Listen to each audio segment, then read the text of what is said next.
Hey everyone, my name is Charlie, and just like Angina, today I'm late because I got stuck in traffic. I'm not actually late. Officially, I don't start work for another 20 minutes, but I'm usually here at least half an hour early. Why? Because my father instilled it in us when I was younger that we should be prompt for things, and because my mother was notoriously late, which has given me this entire complex about never being anywhere on time. So I always have to get here early, just so that I'm here. I also have to ease myself into the situation of dealing with the public, so I have to get here half an hour early just to acclimatise to the place again, so that I can feel like when I'm dealing with people, I can do it from this safe, confident, comfortable place. Why? Because we have issues. It's Monday. The traffic was awful this morning. An ambulance wouldn't go past me despite the fact that I'd moved aside to let it get past. Its sirens were on, its lights were on, but I don't know whether they were training or what, but they weren't going past me, and I was just like, I don't understand what your issue is. Started reading London Burning by Anthony Quinn last night and brought it with me to work as my headphones are not working. They broke on Saturday, so there's no music listening going on. I had my portable speaker in the car. This week is the one I keep talking about, that I have chosen to dedicate my days off to implementing the suggestions from beta readers. So some of those are really small suggestions, where there have been word/grammar issues, spelling, that's the word I was looking for, spelling. I haven't had coffee yet, honestly. But then we have the bigger things that need to change. There was something that Brian talked about when he beta read it for me, which I understood, and I kept going back and forth over whether I would remove that entire plot point. But I've decided to keep that there. I know it's convoluted. I know it doesn't make sense. This person's actions don't make sense. And at the moment I'm thinking it's still going to stay there. This could all change by Wednesday, but given the way that it leads into certain scenes, I just can't, in my mind at the moment, can't think to replace them. So I'm going to work on the things that definitely need the most clarity, such as convoluted family trees, that sort of thing. I'm going to work on changing them. There's a bit that I talked to Joy about, and Brian had the same issue in a specific chapter. I said I can see how to make that, clarify that more here. I think that it gets confusing, but I think it's the way that I've written it as well.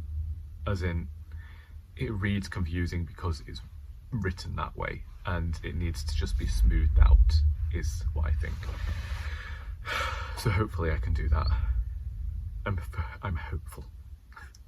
This is the part that I hate. I hate editing. Everybody knows this. This is one of the reasons why I edit as I go. But unfortunately, with this book in particular, I was aware that more needed doing than I would usually be happy with sending it out to people. That's because I very much felt like this was a time when I needed somebody else's eyes on it. I think that can happen sometimes. You need a fresh pair of eyes, you need somebody to talk to. And Heir to Murder was a bit more difficult because I was keeping that book secret originally, but I was also editing as I went along and didn't have this entirely convoluted bit. I knew exactly how the murderer was going to get found out in that book, and in Mistakes Mean Murder there's a lot of people the killer could be, because this was the first time I'd written down reasons that every single person could have been the culprit. And then one day I was walking down the towpath and it hit me as to things that had turned up in this book and the way that they can link to a past crime, which might not make sense yet, but when all is revealed about certain things that went on with Joanna Olinshead and her friends, it will make sense as to why this person had to be the killer in this book. Anyway, my volunteers are going to show up soon, and I am feeling the weight of tiredness because I woke up at 5 and could not get back to sleep. Saturday night into Sunday morning, had a ton of really weird, surreal dreams that just went on forever. Didn't wake up till 9 o'clock and was exhausted when I woke up because I'd done all this in my dreams. And then last night I had very vivid dreams again. Woke up at 5 and couldn't get back to sleep. So it's a great start to a Monday. But luckily a lot of other people feel like this on a Monday, so I'm not alone. I will probably see you later on in the week, and hopefully I've done more reading and writing by then.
I just had a disaster with a coffee machine.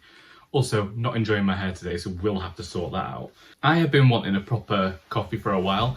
I have been avoiding it for a long time because I wondered whether coffee was making me have more anxious feelings. And I was having a filter coffee most mornings. I was kind of helped out a bit when my mother accidentally melted the coffee maker a few months ago. And, well, saying that, it was probably February because it's been a long time since I decided to have a proper coffee. But I've been having coffee when I go out with Joy. I occasionally use the cafetiere. Now, I'm pretty sure I'm not the person who used it last, but whoever did left the coffee in there, and I went to it and it had a bed of mould in there. So I thought, well, I'll bleach that. And I remembered we had another filter machine from when we went away to Whitby last year, and thought, well, I'll just get out of the box because it was meant to be going back to the charity shop. There's a bag full of stuff that's supposed to have gone back to the charity shop, but obviously this whole out of sight, out of mind thing happens. So I went and I found it, dusted it, and set about making a pot of coffee. And I just hear this weird noise from the other room that I recalled from the old coffee machine when it used to be spilling everywhere. I went into the kitchen and, needless to say, because I've already said it, coffee was going everywhere. There were coffee grounds all over my freezer. There was water spilling all over the place. And I thought, well, I've got to let it run through because it's now heated up and I don't want to be getting hot, like hot water everywhere and then scalding myself. And so I've done all of that for one cup of coffee. It tastes nice, but it's gritty. I'm just going to pretend it's Turkish coffee. So apart from that disaster, let's talk about another disaster. I am not enjoying London Burning by Anthony Quinn. I have 100 pages left. And whilst these characters have met each other now, there's 4 different characters that we meet in this book. Vicky, Callum, Freddie and Hannah. And they all work in various places in London during this time, which is of IRA threats, the punk movement. People are criticising the Labour government for not doing enough about the unions. There's a lot of striking going on. This was a very tumultuous time in British history that I've heard talked about a lot by family members and on the radio, indeed, not on the radio, on the television. Honestly, I was aging myself there. And, a few of the Tory people that I work with constantly talk about this time when having a bash at Labour nowadays. It is a funny one to read, given everything that is going on in the country at the moment. We've had quite a lot of strike action over the last few years with the Tories in power. We've seen racism in this book as well, which brought me back to the riots that we had just a few weeks ago. I don't know whether it's too recent a history, but it's just something that I feel like, well, I know all this. What are you adding to the story? Where is this going? And it's readable, and it's a nice, pleasant tale, as my friend Charlie would put it. But I just feel like there's nothing here of any substance. I know at the beginning that it has this quote about coincidence stretches 100 long arms hourly across the earth from Greenmantle by John Buchan. And I'm guessing that it's a whole book about the 6 degrees of separation thing. And these characters are being thrust together for a very awful reason, but I just don't care. And if it weren't for the fact that I've given up on so many books this year, the Larry McMurtry and the Cormac McCarthy, then I probably would have given up on this as well. I don't want to be known as a defeatist. I am beginning to wonder why I bought so many of these male authors' books, you know, because if I hadn't bought so many of them, then I wouldn't have made them a project to try and read them this year and then ended up severely disappointed by all of them. I did enjoy Our Friends in Berlin when I read it last month, but there's just something about this where I really don't care. I feel like it doesn't have any of that charm that Anthony Quinn's other books have.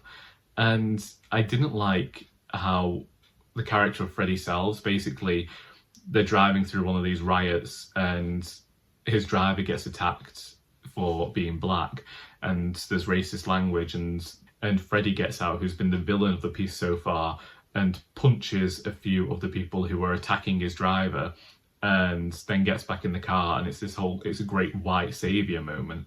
And then this is almost repeated later on when a teenage lad gets attacked by people for going to a punk concert.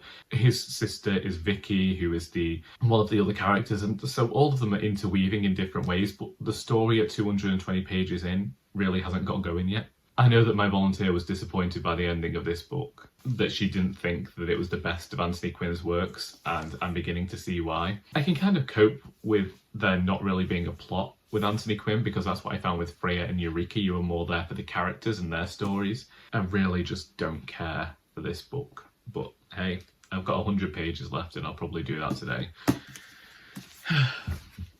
Anyway, plans for today are see if I want to write any poetry for Poems and Pints later, or whether I'll just read stuff that I've already got, because I am the host, so I feel like I get to do that. Then actually do some editing of the second cozy crime novel and walk Sal. I did prepare for the writers group tomorrow, but I don't have a printer currently, so I don't know what's going to happen there. Either way, my father's downstairs waiting for a cup of tea, so I'm going to go and do that, and I'll probably see you on Friday.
A strange twist of events. It's Saturday. I planned on recording a clip yesterday, but I got stuck in so much traffic on the way to work that by the time I got here there was no time to record and get everything ready to open the shop. So this had to fall by the wayside, and I apologise. Since last we spoke, the writers group started back up. We had a few people come to do the read around, and that was great to see what the writers have been getting up to over summer. And indeed, a few of them had said how it being a read around had inspired them to actually get something written for the group. Wednesday was Poems and Pints at the Button Warehouse, where I was the host whilst Joy was away, and our guest poet was Kieran Hodges, whose book, I thought I'd read it in 2016, but I didn't. It wasn't The Period of Unfathomable Sadness, it was 2019. It was The Concussion. So this was one of the poetry collections that I read during those few months where I disappeared from YouTube, having sustained a concussion after falling off a ladder and cracking my head open. There is footage of me on the first day after that, and it's rough. And so I read Kieran's first collection back in 2019. He went to the same university as me, but has been a lot more successful. He did the poetry slam scene, and now he's this big workshop leader and poet within his own right. And so he read from his second collection, Solastalgia. I said on the night that I wasn't even going to pronounce it. He could do that himself, because that's the type of person that I am. It's about his experiences with mental health, counselling and climate change, and it was just a great set. He ran over and the audience were asking him to do that. We changed things around so that we'd have the open mic portion and then he'd get up and do his set, and I think for the most part it went down well. A couple of Christians in the audience that I didn't know about who'd turned up, who don't seem to have been too put off, at least I hope not anyway.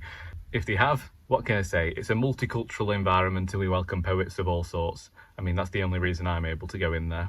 And I finished reading London Burning by Anthony Quinn, and I tell you, this book was a struggle to pick up. It is 320 pages, and every time I had to pick this book up, I was just so fed up with it. Like Anthony Quinn, as I say, he's incredibly readable, but this by far to me is a book that I have not liked. I know that other people have really enjoyed this book because they found it evocative of the time period it's discussing, which is the 1970s. It's IRA threats, it's police corruption. When my volunteer was speaking to me about this book, she said about a certain event that happens, she goes, well, who did it? And it's like, Quinn doesn't explicitly tell you who committed a specific crime that happens towards the latter end of the book. And I was okay with that because I thought the suggestion is all there as to who it actually is, and I thought the scene preceding this event and everything else that went on led the reader to know exactly who'd committed the offence. But I did understand what Quinn was getting at, given what the entire book and a certain character's plotline had been. But I still didn't like this book. I really did not care for it. It's all about coincidences, and that's fine. And as I said earlier, there is this sense of inevitability within Quinn's works. But this book, oh my goodness. Our Friends in Berlin, I flew through. Eureka and Freya are both books that I've really enjoyed in the past. And then I got to London Burning, and honestly, at the end of this book, well, actually quite early on in this book, I was thinking about giving away my entire collection.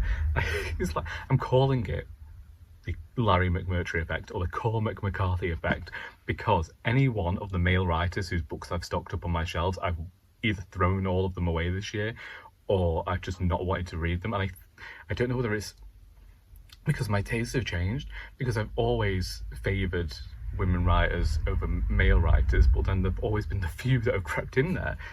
And then if we look at Victorian literature as a whole, then we could say that arguably I read more male writers there than I do female writers.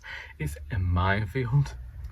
But I just feel like the male writers that I've read this year, for the most part, the ones that I added on my list of authors that I wanted to read, this is the problem, I think. I think that I should have known when I put them on the list, the reason I'd stockpiled so many of their books is because whilst I'd enjoyed one of their books, it didn't mean that I wanted to read all of them.